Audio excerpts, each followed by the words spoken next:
نحمده ونستعينه ونستغفره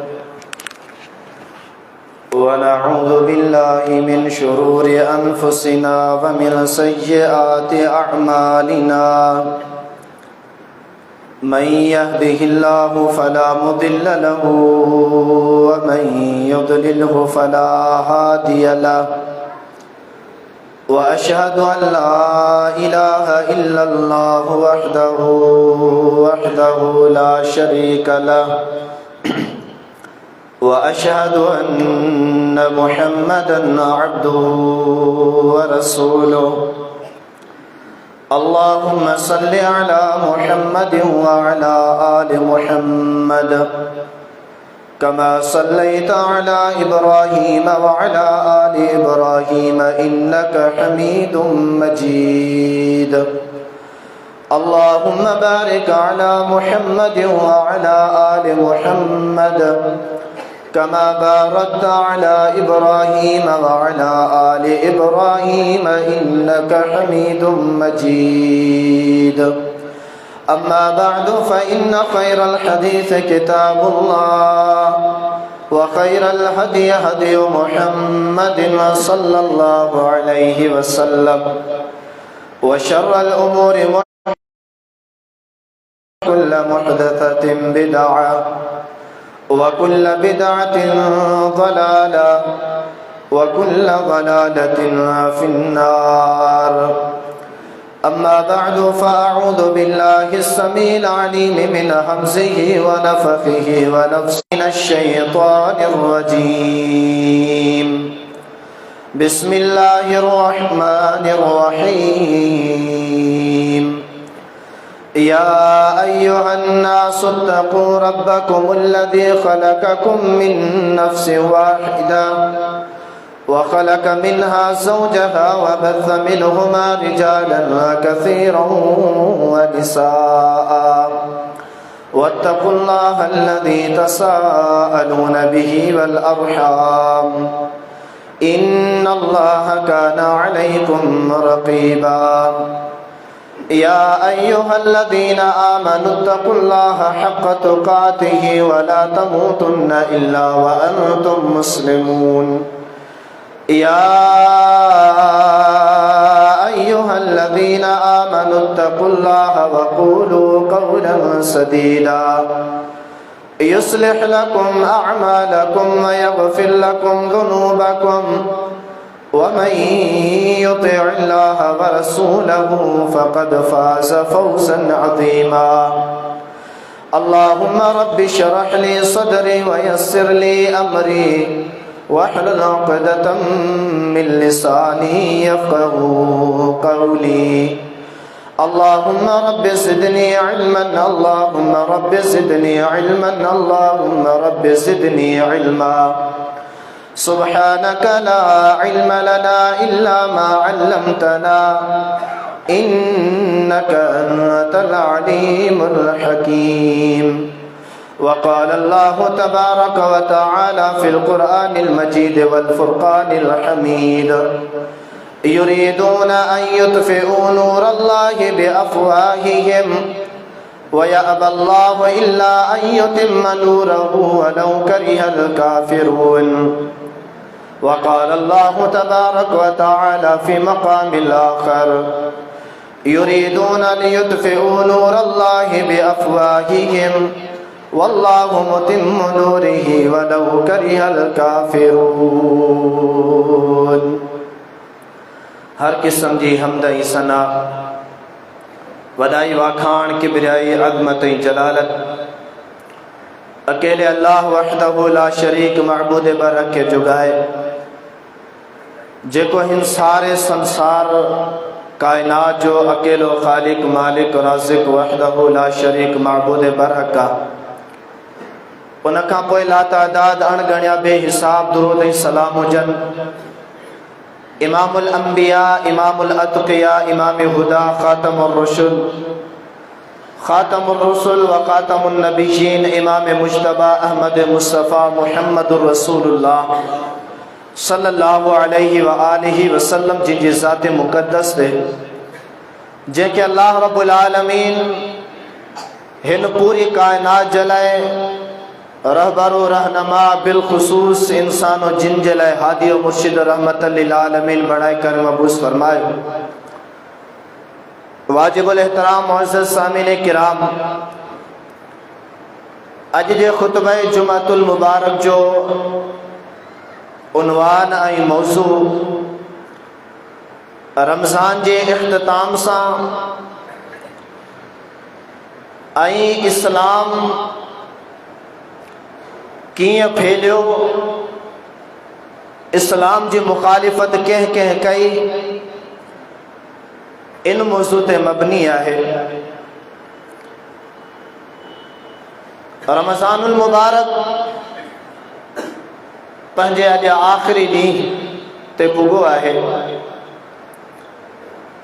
ऐं आख़िरी ॾींहुं भलारो ॾींहुं जुमातुल मुबारक जो ॾियारो आहे। ख़ुशनसीब माण्हू उहे थिया जिन्हनि रमज़ानुल मुबारक में रोज़ा रखिया, क़ियामुल लैल कयो, रोज़नि जा आदाब भी पूरा करिया, सदक़ात और ख़ैरात भी ॾिनऊं ऐं अल्लाह उन्हनि खां क़बूल कयो। वॾी ख़ुशनसीबी इहा आहे जो अल्लाह जो को भी बानो या बानी नेक अमल कन ऐं अल्लाह रब्बुल आलमीन क़बूल करे। वॾी ख़ुशनसीबी इहा आहे। नेक अमल माण्हू ढेरों करे छॾे पर अल्लाह से कबूल न करे तो पोइ ये अमल के कम जा न आहे। नेक अमल भी कया कबूल भी न पिया त इहा बदनसीबी चइबी आहे। ऐं मुंहिंजा सामीन बुज़ुर्गो मोहतरमा मायरो भेनरो, रमज़ानुल मुबारक जे बारे में अल्लाह से कुरान में फरमायो आहे, या अय्युहल्लज़ीना आमनू कुतिबा अलैकुमुस्सियाम कमा कुतिबा अलल्लज़ीना मिन क़ब्लिकुम लअल्लकुम तत्तकून। ए ईमान वारो, रोज़ा अवां ते फ़र्ज़ आहिनि, अवां खां पहिरियां बि अहले ईमान ते अल्लाह रसूलनि खे मञण वारनि ते फ़र्ज़ हुया। मन तव्हीं मुत्तकी परहेज़गार थी पओ। अहले ईमान मां अक्सर रोज़ा रखिया ई कोन। अहले ईमान मां, ईमान जी दावा करण वारनि मां, मुसलमाननि मां घणी तादाद रोज़ा रखिया ई कोन। जिन्हनि रोज़ा न रखिया उन्हनि खां अल्लाह कारण हिकिड़ो सवाल थो करियां तो छा जिन्हनि रोज़ा न रखिया उहे जहिड़ा आहिनि जिन्हनि रखिया से तकलीफ़नि में बुखनि में मरी विया आहिनि? अॼु उहे ज़िंदा कोन रहिया आहिनि? या जिन्हनि रोज़ा न रखिया उहे थुल्हा थंभरा थी विया हलिया, चुस्त ऐं सिहतियाब थी विया हलिया। जिन्हनि रोज़ा रखिया उहे अॼु सभु अस्पतालनि में दाख़िल आहिनि। को फ़र्क़ु पियो आहे? जिन्हनि रोज़ा न रखिया उन्हनि सॼो ॾींहुं आवारगी सां खाधो पीतो, जिन्हनि रोज़ा रखिया उन्हनि न खाधो न पीतो। को फ़र्क़ु पियो आहे? पोइ असां मुसलमान थी करे छो था इन अल्लाह जी रहमतनि खां परे भॼूं? छो था बुज़ुर्गो परे भॼूं? शैतान, नबी अलैहिस्सलातु वस्सलाम फरमायो, जकड़जी वेंदा आहिनि हलिया जेके हक़ीक़ी शैतान आहिनि। पर जॾहिं 11 महीना शैतान इंसान ते मुसलत रहंदो आहे पोइ उनजा असर त हूंदा, उनजी तासीर त हूंदी आहे। पोइ असांजो पंहिंजो ज़मीर शैतान रहंदो आहे। इन्हनि शयुनि खां असांखे बाग़ी कंदो आहे, भॼाईंदो आहे, बहाना ठाराईंदो आहे। बुज़ुर्गो मोहतरमा मायरो भेनरो, को बि फ़र्क़ु कोन पियो आहे। न कंहिंजी तबियत ते फ़र्क़ु पियो आहे, न कंहिंजी जान ते फ़र्क़ु पियो आहे, न कंहिंजे खाध खुराक में फ़र्क़ु पियो आहे। पियो आहे फ़र्क़ु? तो रोज़ेदारनि जे घर में वधीक बचो पियो आहे, हुननि जो खुटी वियो आहे, या हुननि वटि घणो कमाए गॾु करे छॾियऊं, रोज़ेदार सॼो ॾींहुं सुता पिया, मज़ूरी कोन कयूं, कुझु कोन कमाए सघिया, को बि फ़र्क़ु कोन पियो आहे। फ़र्क़ु सिर्फ़ु इहो पियो आहे जो हू अल्लाह रब्बुल आलमीन खे राज़ी करण में कोशिश में रहिया, तव्हां अल्लाह रब्बुल आलमीन खे नाराज़ करण जी कोशिश में रहिया।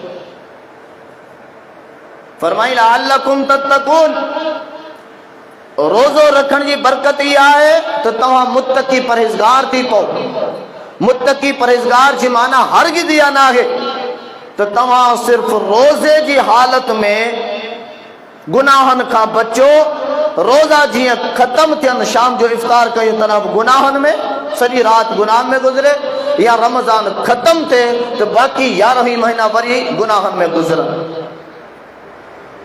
बुज़ुर्गो, जिथां ही रोज़ा आया हन, जिथां ही इस्लाम हली तव्हां ताणी मूं ताणी पहुतो आहे, जिन्हनि जिन्हनि इन इस्लाम खे अॻिते पहुचाइण जे लाइ क़ुर्बानियूं ॾिनियूं, उन्हनि जो छा दस्तूर हुयो, उन्हनि जो छा तौर तरीक़ो हुयो? रमज़ान जा रोज़ा रखियूं, मस्जिद में आया, पोइ मस्जिद खाली, इहो तौर तरीक़ो हो? न। साल में 6 महीना पूरा अल्लाह जी बारगाह में हथड़ा खणी दुआ घुरंदा त या अल्लाह जेके रोज़ा रखिया हन से ज़ाया न कजाए। जेके रोज़ा रखिया रमज़ान गुज़रे वञण खां पोइ 6 महीना पूरा, या अल्लाह असांजा रोज़ा ज़ाया न कजाए, पंहिंजी बारगाह में क़बूल मंज़ूर कजाए। या अल्लाह जेके असां खां कमियूं कोताहियूं थियूं माफ़ कजाए। हू उहे जिन्हनि लखनि जी तादाद में हदीसूं यादि कयूं, जेके क़ुरान जा मुफ़स्सिर गुज़रिया, जिन्हनि जो सॼियूं रातूं अल्लाह जी इबादत में ख़ौफ़ इलाही में गुज़रंदियूं हुयूं, जिन्हनि जी सॼी ज़िंदगी अल्लाह जे दीन जे लाइ वक़फ़ थियल हूंदी हुई, उहे बि 6 महीना दुआ घुरंदा हुया त या अल्लाह असांजा रोज़ा ज़ाया न कजाए, क़बूल कजाए। असांखे का परवाह ई कान्हे। वरी 6 महीननि खां पोइ रब खां दुआ कंदा त या अल्लाह हिकु दफ़ा ॿीहर पंहिंजी रहमत असांखे नसीब कजाए रोज़नि जी, जो असां रोज़ा रखी करे तोखे राज़ी करे। ही अल्लाह जे वलियनि जो अलामतूं ई आहिनि, अल्लाह जे महबूबनि जो अलामतूं ई आहिनि, अल्लाह जे नेक बाननि जो अलामतूं ई आहिनि, अल्लाह अल्लाह जे रसूल जे दीन के मञण वारनि मुसलमाननि ईमान वारनि जो अलामतूं ई आहिनि। बुज़ुर्गो, तव्हांजा मुंहिंजा कम लथा पिया आहिनि, ईअं इबादत कान थींदी आहे। इबादत जीअं तव्हां पहिरें रोज़े ते वॾे जोश ऐं जज़्बे में रोज़े में बि, तरावीह में बि, नमाज़नि में बि हुयो, 12 महीना ईअं रहो, तॾहिं अल्लाह रब्बुल आलमीन तव्हांखे क़बूलियत जो शर्फ़ नसीब, तॾहिं असांखे अल्लाह जी रज़ा नसीब थींदी। रमज़ान गुज़री वियो हलियो, कंहिं ते को फ़र्क़ु कोन पियो। ख़ुशि नसीब हुया जिन्हनि रोज़ा रखिया, बदनसीब हुया जिन्हनि न रखिया। जिन्हनि रखिया उन्हनि खे अल्लाह अल्लाह जे रसूल सल्लल्लाहु अलैहि वसल्लम जो बरकत ऐं बख़्शिश वारियूं दुआऊं नसीब थी वयूं हलियूं। जिन्हनि न रखिया बद दुआऊं नसीब थियूं उन्हनि खे। सॼो साल ईअं गुज़रंदो। पोइ जिन्हनि खे रसूल बददुआ करे, जिन्हनि खे रसूल बददुआ करे, पोइ उहे मस्जिदनि में ईंदा। उन जी दिलि चवंदी नमाज़ पढ़ण ते, उन जी दिलि चवंदी क़ुरान कननि सां ॿुधण ते, उन जी दिलि चवंदी ॾाढ़ी रखण ते, उन जी दिलि चवंदी मस्जिदनि सां मोहबत करण ते, उन जी दिलि चवंदी आलिमनि सां मोहबत करण ते, उन जी दिलि चवंदी दावत तबलीग ते, उन जी दिलि चवंदी जेका अल्लाह ऐं अल्लाह जे रसूल ऐं उन जे असहाब ऐं अहले बैत। ऐं अॼु मुआशरे में वॾो चर्चो हलंदो आहे, इमाम हुसैन पंहिंजी कुर्बानी ॾिनी, घर कुसाए छॾी, पर नाने जे दीन ते आंच अचण न ॾिनई। इमाम हुसैन जो कातिल केरो? यज़ीद हो, लानती हो, शराबी हो, ज़ानी हो, बदकार हो, किन्नो हो, कुचो हो। अल्लाह अकबर कबीरा। मना जेॾी महिल असां मुसलमान शुरू थींदा आहियूं न, सफ़ अहिड़ो करे छॾींदा आहियूं जो फिरौन बि शर्माईंदो हूंदो। अहिड़ी हालत असां कंदा आहियूं। भाउ, इमाम हुसैन जे बारे में को मुसलमान ॾेखारे सघे थो हिकिड़ी नमाज़ छॾी हुजे, यजीद बेनमाज़ी हो, इमाम हुसैन नमाज़ी हो। यजीद के गारी ॾियण वारो पाण बेनमाज़ी थे कहिड़े पासे वियो? केरु ॾेखारे सघे तो इमाम हुसैन ॾाढ़ी कटी हुजे? यजीद तव्हांजे बेकोल ॾाढ़ी जो दुश्मन हुयो, ॿुधायो कहिड़े पासे वियो? यजीद शराबी हुयो, इमाम हुसैन कॾहिं शराब पीतो? ॿुधायो कहिड़े पासे वियो? यजीद तव्हांजे बेकोल 2 नंबर ज़ानी माण्हू हुयो, तव्हां कहिड़ा फाड़ा पिया मारियो? मुसलमान जी हैयत जी कैफियत छा वञी रही आहे? कहिड़े पासे पिया वञो? इमाम हुसैन कंहिंखे गार ॾिनी? यजीद मुसलमान जी नज़र में बद किरदार माण्हू हुयो। असांजी ज़िंदगी ज़बान खां कंहिंजी इज़त महफ़ूज़ आहे? कहिड़े पासे पिया वञो? इमाम हुसैन क़ुरान जो हाफ़िज़ हुयो। केतिरे मुसलमाननि खे सूरतुल फातिहा यादि आहे? कुल कंहिंखे यादि आहे न? हूअं त वॾी ॻाल्हि हलंदी आहे, क़बर ते कुल पढ़ो, हे कुल पिया पढ़जनि, पढ़ण बि कोन था अचनि, तॾहिं ते कुल पढ़ो, दुआए ख़ैर। इमाम हुसैन वारो दीन इहो ई क़ुरान हो न? को चवे त ॿियो क़ुरान हुयो? कहिड़ियूं ॻाल्हियूं था करियूं असां मुसलमान? ही अहले बैत जो दीन जेके असां हक़ीक़त में विसारे छॾियो आहे, जंहिंजे असां दुश्मन ॾांहुं निस्बत करियूं था, असां पाण उहे अमल करियूं था। मुसलमान को मुसलमान चई वञे त इमाम हुसैन रज़ियल्लाहु ताला अन्हु रोज़ो ज़िंदगी में छॾियो हुयो, चवंदा यजीद इस्लाम दुश्मन हुयो। तव्हां कहिड़ा फाड़ा मारिया आहिनि मुसलमाननि? रखिया आहिनि रोज़ा? कहिड़ियूं ॻाल्हियूं था करियूं असां मुसलमान? वज़क़त में हो तुम नसारा तमद्दुन में हुनूद, ये मुसलमान जिन्हें देख शर्माए हो। ॻाल्हियूं असां सभु ॿुधियूं कंदा आहियूं, फिलाना दुश्मन, फिलाना दुश्मन, फिलाना दुश्मन, फिलाना दुश्मन, ऐं उन्हनि वारा अमल वरी सभु पाण में मौजूदु आहिनि। पोइ कहिड़े पासे था वञूं? ॻाल्हि आई त लअल्लकुम तत्तकून, जीअं रमज़ान जे पहिरें रोज़े ई पहिरियनि तरावियनि में जोश ऐं जज़्बो हूंदो आहे, सॼो साल ईअं ॾेखारियो, तॾहिं तव्हां हुसैनी आहियो, तॾहिं तव्हां मुहम्मदी आहियो सल्लल्लाहु अलैहि वसल्लम, तॾहिं तव्हां अहले बैती आहियो, तॾहिं तव्हां असहाब मुहम्मद सल्लल्लाहु अलैहि वसल्लम वारा आहियो, तॾहिं तव्हां औलिया किराम वारा आहियो। ॻाल्हियूं हिकिड़ियो कमु ॿिया, या अय्युहल्लज़ीना आमनू लिम तक़ूलून मा ला तफ़अलून, ए ईमान वारो, रब जो क़ुरान 28 सूरत सफ़ा, ईमान वारो उहे ॻाल्हियूं कयो छो था जिन्हनि ते पाण अमल ई कोन था करियो, जिन्हनि ते पाण अमल ई कोन था। कबुर मक़्तन इंदल्लाहि अन तक़ूलू मा ला तफ़अलून, जेके ॻाल्हियूं तव्हां करियो था उन ते अमल नथा करियो न, अल्लाह वटि इहा वॾे गज़ब जोगी ॻाल्हि आहे, नाराज़गी जोगी ॻाल्हि आहे, अल्लाह जे अज़ाब खे सॾु करण जोगी ॻाल्हि आहे। रमज़ान पंहिंजी पछाड़ी ते पुॼी चुको, दीन इस्लाम सां ताल्लुक़ रखंदड़ आहे ही रमज़ान। अज़ीज़ दोस्तो बुज़ुर्गो, इस्लाम जेको आहे पूरो घर हुजे, घर में अंधा धुंध अंधेरो हुजे, हिकिड़ो बल्ब ॿारींदासीं सॼो कमरो रोशन थियो, हिकिड़ो ॾीओ हिकिड़ी चिमनी ॿारींदासीं त कमरो रोशन थींदो। इस्लाम खे कढे छॾियो, दुनिया ईअं कारे अंधेरे कमरे जी मिसाल आहे।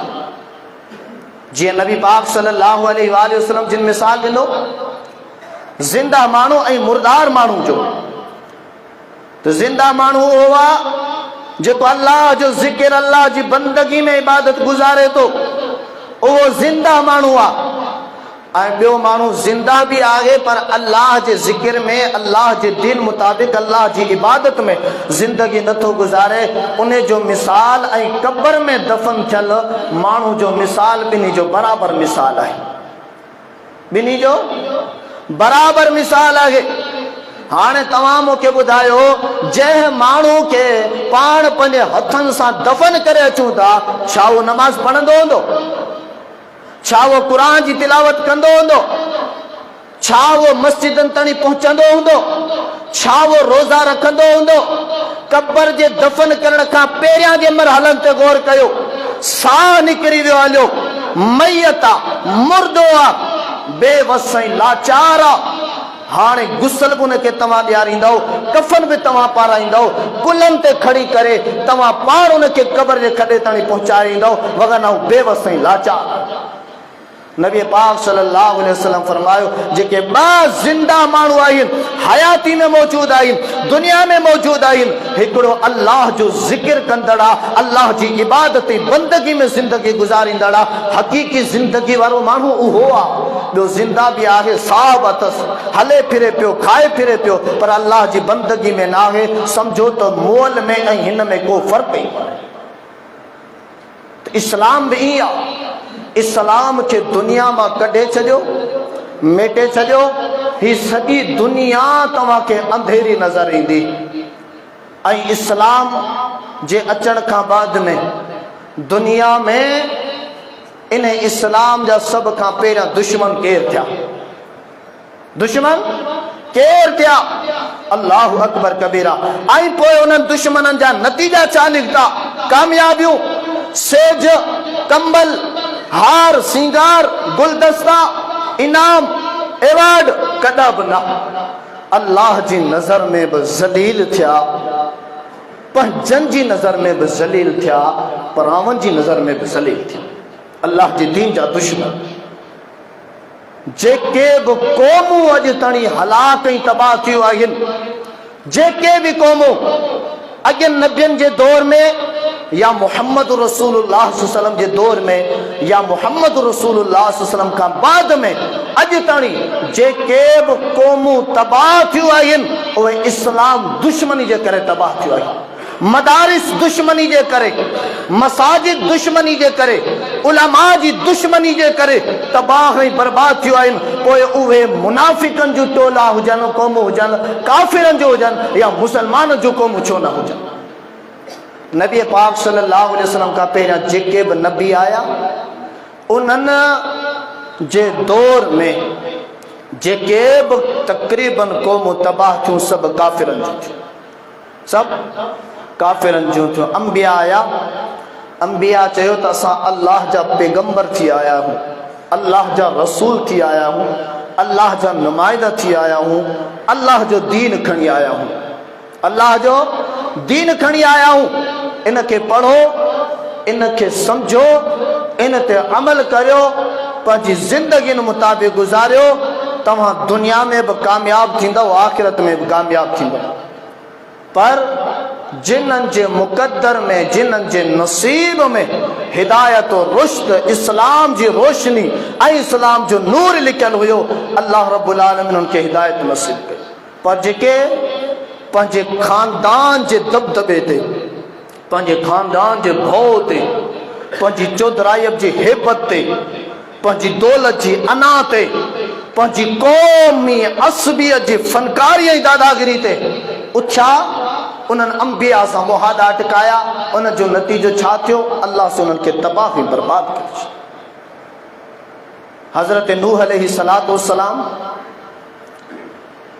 जो वाक़ियो आहे सूरतुल हूद 12 सिपारे में नूह अलैहिस्सलातु वस्सलाम जेॾी महिल अल्लाह जी तौहीद जी प्रचार कई दावत व तबलीग हलाई काफ़िरनि अॻियां छा चयो ऐं काफ़िर कहिड़ा हुया क़ुरान चए थो फ़क़ाल अल मलअु अल्लज़ीन कफ़रू मिन क़ौमिही मा नराक क़ुरान चए थो त नूह अलैहिस्सलातु वस्सलाम जी क़ौम मां जेके सरदार हुया गरीब न जेके सरदार दौलत वारा दबदबे ऐं पावर वारा उन्हनि छा चयो मा नराक तबाक इल्ला अल्लज़ीन हुम अरादिलुना बादियर राई ए नूह असां ॾिसूं पिया जंहिं जंहिं तुंहिंजी ॻाल्हि मञी आहे न उहे सभु असांजे ज़हननि में गरीब मिसकीन हक़ीर माण्हू आहिनि जिन्हनि जी असांजी नज़रनि में का हैसियत ई कान्हे बादियर राई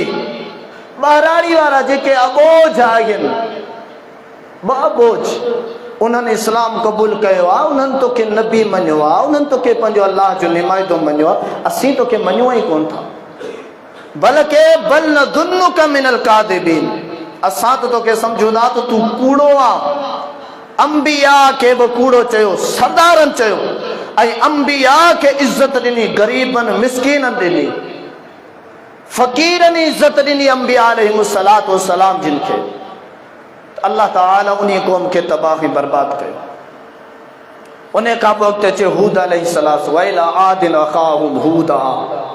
हूद अलैहिस्सलाम जिनके कौम आद ॾांहुं मोकिलियो। कौम आद क़ुरान मजीद खणंदो त अॼु ताईं जेके बि क़ौमूं गुज़रियूं आहिनि सभिनी खां वधीक हर एतबार सां बिलख़ुसूस दुनियावी सरमाए जे एतबार सां वॾी ताक़तवर क़ौम हुई। दुनियावी मसनूई शयूं ठाहिण जे एतबार सां ऐं जंगजू जे एतबार सां बि क़ौम आद ख़तरनाक हिकु ताक़तवर क़ौम हुई। वइज़ा बतश्तुम जब्बारीन। क़ुरान चए थो क़ौम आद उहा क़ौम आहे जंहिं ते बि चढ़ाई कंदी हुई त तहस नहस करे तबाही बर्बाद करे छॾी।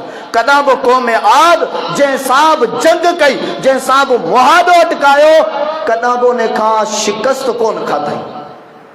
ऐं क़ुरान चए थो वतन हितूना मिनल जिबाल बुयूता। 19 सिपारो सूरत शोरा फरमाई क़ौम आद अहिड़ी ताक़तवर क़ौम आहे जबल केॾा सख़्त तरीन पत्थर आहिनि उन्हनि खे टोड़े करे उन्हनि मजा सोराख ठाहे कटायूं ठाहे बंगला ॾे छॾिया, महलात ॾे छॾिया। अॼु पाण तो सिरनि सां सीमट ऐं बजरी सां पत्थरनि खे कटे करे उन मां घर, उन मां बंगला, उन मां महलात। हे क़ौम आद एतिरे क़दुरु ताक़तवर क़ौम हुई, पर उन मां बि ग़रीबनि मिस्कीननि इस्लाम क़बूल कयो, सरदारनि इनकार कयोसि, वॾाई कई। अल्लाह रब्बुल आलमीन फरमाए तो असां अहिड़ी हालत कईसो जो का अल्लम यगनौ फीहा, अहिड़ी हालत कईसूं जो ॼण त इहे दुनिया में हुया ई कोन। कान्नहुम अजाज़ु नख़लिन ख़ाविया। 29 सिपारो आहे सूरतुल हाक़ा। फरमाए इन्हनि जा कद एॾा वॾा हा जेॾी महिल अल्लाह जो अज़ाब आयो मुआ तबाह थिया ईअं डिघा थिया पिया हा, डिघा डिघा ॼण खजी जा थोड़ पिया हल। खजी नंढड़ी आहे कद जी, एॾा वॾा डिघा थोड़ पिया हन। फहल तरा लहुम मिन बाकिया। मोहम्मद करीम सल्लल्लाहु अलैहि वसल्लम एॾी वॾी ताक़तवर क़ौम, एॾा वॾा कदावर, एॾी वॾी दौलत ऐं अना वारा, छा उन्हनि मां अञा तूं कंहिंखे ॾिसी थो को बचल आहे? न अल्लाह न, को बि न आहे बचल। छो कोन बचा उन्हनि जा आसार? छो कोन बचा उन्हनि जा हसब ऐं नसब? छो कोन बचियो उन्हनि जो चौधराप ऐं दौलतूं ऐं घमंड? छो जो उन्हनि अल्लाह सां मुहादो अटकाए करे अल्लाह जे दीन खे विसाइण जी कोशिश कई, अल्लाह जे दीन खे तबाह करण जी कोशिश कई, पाण तबाह ऐं बर्बाद थी विया हल। मूसा अलैहिस्सलाम जी क़ौम, बनी इसराइल क़ौम, सॼी दुनिया में जेके बि तणी क़ौमूं आयूं वॾे मां वॾी तादाद में सरमाए में जेका क़ौम गुज़रिया बनी इसराइल जी गुज़रिया। ऐं बनी इसराइल क़ौम में बि तमामु घणे मां घणा पैगंबर अंबिया अलैहिस्सलाम आया। उहा क़ौम बि तबाह बर्बाद। उन में बि जेके सरदार हुया उन्हनि इनकार कयो, ग़रीबनि मिस्कीननि इस्लाम क़बूल कयो। जेके हक़ीर हुया सरदारनि जी नज़र में उन्हनि इस्लाम खे कुल्हे ते खयो, उन्हनि पंहिंजी जाननि जा नज़राना ॾिना ते इस्लाम जी रोशनी जो सबब असां थींदासीं। छो जो अल्लाह ताला असांजे दिलनि खे ईमान जी ज़ीनत सां, ईमान जी रोशनी सां, ईमान जी ख़ूबसूरती सां असांखे मुज़य्यन करे दुनिया में बि इज़त ॾिनी आहे, आख़िरत में बि अल्लाह असांखे इज़त ॾींदो। लिहाज़ा अल्लाह जी इन ख़ूबसूरती, अल्लाह जी ॾिनल इन नूर, इन नेमत जे मुक़ाबले में असांजी जान, असांजे माल, असांजी औलाद, असांजे रिश्तेदारनि जी का हैसियत कोन्हे, का कुर्बानी आहे। बाकी जेके सरदार हुया फअरसलना अलैहिम तूफान वल जराद वल कुंबला वल ज़फादिया वद्दम आयातिन मुफस्सलातिन फस्तकबरू वकानु कौमम मुजरिमीन। अल्लाह से फरमाए तो पोइ असां उन्हनि ते तूफान, हवाई तूफान मोकिलियोसीं, वल ज़फादिया ॾेडरनि जो अज़ाब मोकिलियोसीं, वल कुंबला जूं ऐं चिचड़नि जा अज़ाब मोकिलियासीं, वल जराद मकड़नि जा अज़ाब मोकिलियासीं, वदम रत खीर जो प्यालो खणनि भरिनि पिया खीर आहे, मुंहं ते आणनि रत थियो वञे, पाणी जो प्यालो भरिनि पाणी आहे, मुंहं ते आणनि रत थियो वञे, पाणी हेठां कंहिं डोल मां खूह मां भरे कढनि पाणी आहे, हथनि ताणी पुॼे रत थियो वञे, हर हंधि मकड़ जूं टिंडड़ चिचड़ ही हालत थी वही हले उन सरदारन।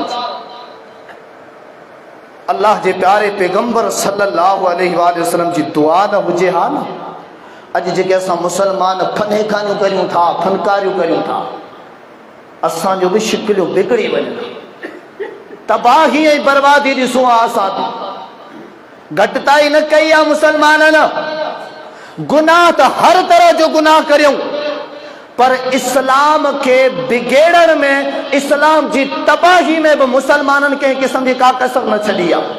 हिकड़ा तो तव्हां ज़ाती गुनाह कया न, पंहिंजी ज़ात तणी गुनाहन में महदूद रहे आ, मुसलमान ठीक हो।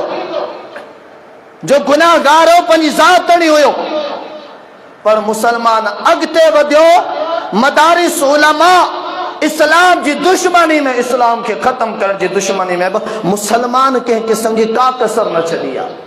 सही मुस्लिम में हदीस आ, नबी पाक सल्लल्लाहु अलैहि वसल्लम जिन अल्लाह जी बारगाह में हजरत सोबान रज़ी अल्लाह तआला अन्हु का रिवायत, अल्लाह जी बारगाह में नबी पाक सल्लल्लाहु अलैहि वसल्लम दुआ की।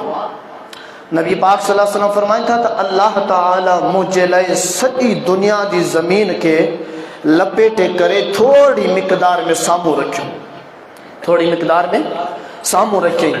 फरअयतु मशारिकहा व मगारिबहा, मूं उन्हें ज़मीन जा मशरकी इलाइका जिथां सिज उभरंदो उहे भी ॾिठा, व मगारिबहा ऐं इन ज़मीन ते जिथां जिथां सिज लहंदो उहे सभु इलाइका बि ॾिठा, उहे सभु जॻहूं बि ॾिठियूं। ऐं पोइ मूं इहो बि ॾिठो तो मुझो दीन सॼी दुनिया में फैलजी वियो आहे, सॼी दुनिया में फैलजी वियो आहे। हलियो नबी पाक सल्लल्लाहु अलैहि वसल्लम जी ॾिसण सां दुआ घुरनि था, मुंहिंजा अल्लाह मुंहिंजी उम्मत खे, मुंहिंजी क़ौम खे जीअं न अॻियनि क़ौमनि खे तो 61 साली हिकिड़े धक में ॾेई करे तबाह करे छॾियो न, मुंहिंजा अल्लाह मुंहिंजी उम्मत सां ईअं न कजांइ, मुंहिंजी उम्मत सां ईअं न कजांइ। अल्लाह ताला इहा दुआ कबूल कई। 61 साली किन इलाइकनि में आग, सॼी दुनिया में मुसलमान आहिनि, उन्हनि खे छॾियो, पंहिंजो पाकिस्तान आहे उन्हनि खे बि छॾियो, पंहिंजी सिंध जा जेके ज़िला देहूं आहिनि उन्हनि ॾांहुं तव्हां नज़र दौड़ायो, वठो जाइज़ो, किथे बनियूं कहिड़ियूं 1 नंबर बनियूं आहिनि, आमदनी सुठी आहे, किथे बनियूं त घणियूं आहिनि पर कलर ठाठ लॻो पियो न, आमदनी कोन्हे, किथे पानी मिठा, किथे पानी कोन्हे, किथे ज़मीन जे लाइ पानी आहे, किथे पानी आहे कोन, न जरी पानी आहे न नहरी पानी आहे। अंदाज़ो लॻाए कई तरह जो कहत सालियूं क़ौमनि ते टोलनि ते हलनि पयूं। पंहिंजे सिंध जो मिसाल पाकिस्तान में फैलिजी वञो, केतिरा रेगिस्तानी इलाइक़ा थर ॾांहुं हलिया वञो, थर बि सिंध जो इलाइक़ो आहे, उते का आबादी, ही छा आहे अल्लाह जी आज़माइश आहे, वगरना अल्लाह से तो कुरान में फरमायो आहे समूरी ज़मीन जेका मूं तव्हांजे लाइ पैदा कई आहे उन मां असां तव्हांजे लाइ हर शइ फुटाइण ते क़ादिर आहियूं।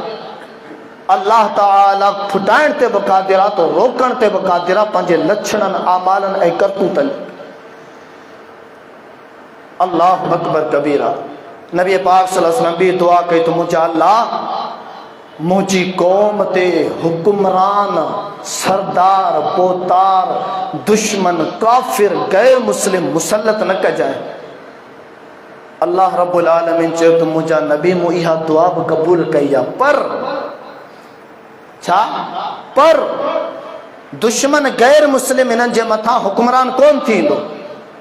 अॼु ताईं जेके बि पाकिस्तान जा हुक्मरान गुज़रिया आहिनि, हो को गैर मुस्लिम, को काफिर हो, को अंग्रेज हो, हुक्मरान जेको हेठनि तबक़नि जी अलॻि ॻाल्हि आहे, फुल पावर ते जेको हुक्मरान को बि कोन गुज़रियो आहे, पर अक़ाइद जे एतबार सां, आमाल जे एतबार सां, नज़रियात जे एतबार सां, हया ऐं अख़लाक ऐं किरदार जे एतबार सां इस्लाम दुश्मन हुया। अल्लाह रब्बुल आलमीन फरमायो इन्हनि जे मथां आऊं काफिर ऐं गैर मुस्लिम मुसल्लत कोन कंदुसि, इन्हनि मां ई मुसल्लत कंदुसि, पर इन्हनि खां सवा हूंदो। अहले ईमान मां ई मुसल्लत कंदुसि, पर इन्हनि खां सवाइ हूंदो। माना हूंदो इन्हनि जे खानदान मां, हूंदो इन्हनि जे रगे ईमान मां, मुसलमान जी दावा करण वारो हूंदो, पर इन्हनि जा अक़ाइद नज़रिया जेके हूंदा ही जेका तुंहिंजी क़ौम आहे जॾहिं इस्लाम खां थिड़ी वेंदी हली पोइ हिननि जे मथां हुक्मरान बि अहिड़ा बेरहमा हुक्मरान ईंदा जेके सवे माण्हू पिया मरनि पिया लुटजनि पिया तड़पनि का परवाह कान्हे का आहे परवाह पर जेकॾहिं मुसलमान मुल्क पाकिस्तान में को बेहया क़िस्म जो उथी करे नुबूअत जी दावा करे तो हुक्मराननि जा मथा गरम इन खे कीअं बचायूं हेॾा मुसलमान अवाम मरे भले पई मरे का परवाह कान्हे बंद टोड़े बि ॿोड़ायो पंहिंजा ज़िंदा माण्हू बचायो त ॻाल्हि सम्झ में अचे थी न अबाणो कब्रिस्तान बचाइणो आहे अबाणो कब्रिस्तान बचाइणो आहे ज़िंदनि जी ज़िंदगी वधीक प्यारी हूंदी आहे या मुर्दारनि जी मुर्दा जेके वियाल्या से वियाल्या हा उन जी क़बर के सिधो करे रखण उन जी क़बर ते वञण दुआ करण वाला ॻाल्हि आहे उहो जाइज़ आहे पर जॾहिं अहिड़ी नौबत हलाकत वारी अची वञे हली पोइ ॿुधायो ज़िंदह खे तरजीह ॾिबी या मुर्दे खे तरजीह ॾिबी कब्रिस्ताननि खे तरजीह ॾिबी या उन्हनि आबाद ॻोठनि खे तरजीह ॾिबी टोड़ियो बंदि ॿोड़ियो हिननि खे मुसलमान को बि कोन सुधरियासीं अल्लाह जो रसूल जेके सॼी काइनात मुसलमान तो मुसलमान ईमानदार जेके ईमानदार तो ईमानदार काफ़िर गैर मुस्लिम बि उनखे लीडर तस्लीम कनि था असां उन जी लीडरी मञण जे लाइ तयारु न आहियूं उन जी वॾेराई मञण जे लाइ तयारु न आहियूं उन जी मुर्शिदी मञण जे लाइ तयारु न आहियूं उन जी इमामी मञण जे लाइ तयारु न आहियूं उन जी ॻाल्हि कौल फरमान शरीयत मञण जे लाइ तयारु न आहियूं उन जी सीरत ऐं सूरत अपनाइण जे लाइ तयारु न आहियूं असां मुसलमान बाक़ी अहिड़ा गैरा नथू खेरा जेके अचनि निमाज़ वई मस्जिद वई रोज़ो वियो ज़कात वियो पंहिंजी इज़त वई पंहिंजो माल वियो सभु ॾे हल रैली में दोला ढमका नचण पुॼण हे मुसलमान अल्लाह अकबर कबीरा अल्लाह रब्बुल आलमीन जे दीन के हमेशा काफ़िरन भी नुक़सान ॾिना पर उहे तबाह ऐं बर्बाद थी विया हलिया उन खां पोइ नबी पाक सल्लल्लाहु अलैहि वसल्लम जी उम्मत में नबी जे दौर में काफ़िर हुया अव्वल दौर में नबी जो जेको पोयों मदनी दौर आहे उन में 3 क़िस्मनि जा माण्हू दुश्मन थी विया हलिया नबी जा इस्लाम जा दुश्मन 3 क़िस्मनि जा हिकिड़ा यहूदी ॿिया काफ़िर ॿिया मुसलमान मुनाफिक नबी जे दौर में ही नबी जा भी दुश्मन नबी जे इस्लाम जा भी दुश्मन असहाब सगोरन जा भी दुश्मन रहा मदारिस जा भी दुश्मन रहा नबी जे मस्जिदन जा भी दुश्मन रहा अज उहो खानदान उहा पीढ़ी उहे नज़रियात उहे ॻाल्हियूं उहे कौल उहे अक़ीदा उहे फ़िक्रियात हलन पिया मुसलमान हिकड़ा कौमी सतह